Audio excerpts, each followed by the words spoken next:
আমাদের কোনো এফোর্ট ছিল না। সেই সরকার আমার ফেসবুক পেজ বাংলাদেশে ব্লক করে রেখেছেন।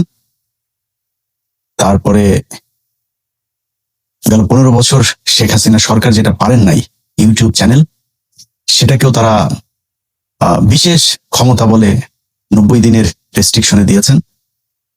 তারপরে ফেসবুকের আগের যে পেজটা ছিল আমার, যেটা ভেরিফাইড পেজ, সেটা সাসপেন্ড হয়েছে। সেটা সাসপেন্ড হওয়ার পেছনে অনেকগুলো কারণ আছে, কারণ এটাতে আমার অনেকগুলো ভায়োলেশন ছিল আগে। আমি কখনোই ফেসবুক বেশি দিন চালাইতে পারি না। একটা আমার 6 মাসের, এটাই মনে হয় সবচেয়ে বেশি দিন ছিল, প্রায় 6 মাস 7 মাস মতো ছিল। এতদিন টানা আমার কোনো পেজ থাকে না।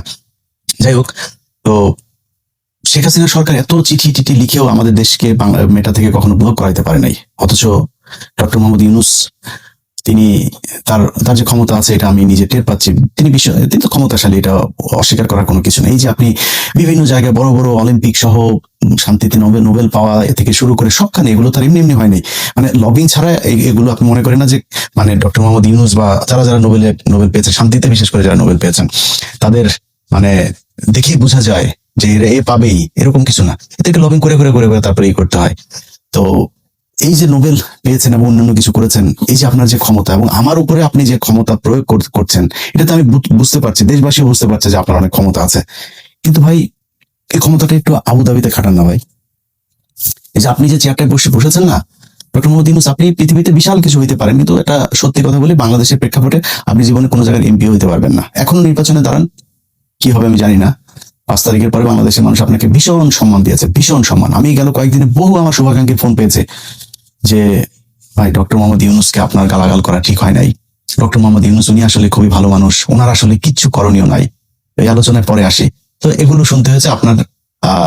আপনার ভালোবাসে মানুষ, আপনাকে প্রচন্ড ভালোবাসে। তো আপনি এই যে বিশাল ক্ষমতাটা দেখাচ্ছেন, এই ক্ষমতার কিছুটা আপনি আবুধাবিতে একটু দেখান না, বলেন না যে ওদেরকে ছেড়ে দিতে। কারণ আপনি বাংলাদেশে যেটা বললাম যে আপনি এমপি হইতে পারতেন না কখনোই। আপনি এই যে চেয়ারটায় বসেছেন, এই আবুধাবির মানুষগুলোর মানে বিশাল ডেডিকেশন ছিল। তারা জানে যে মিডল ইস্টের এইসব গলফ এগুলোতে এইভাবে আন্দোলন করা যায় না। তারা আন্দোলন করে আপনাকে বসিয়েছে। আপনি কয়দিন আগে এই যে মারামারিগুলো হয়েছে না, এই যে সারা দেশে মানুষ জীবন দিয়েছে না, এটা ভারত বিরোধিতার ফল। এই ভারত বিরোধিতার ফসল আপনি, এই ডক্টর ইউনূস, আপনি ঘরে এনেছেন।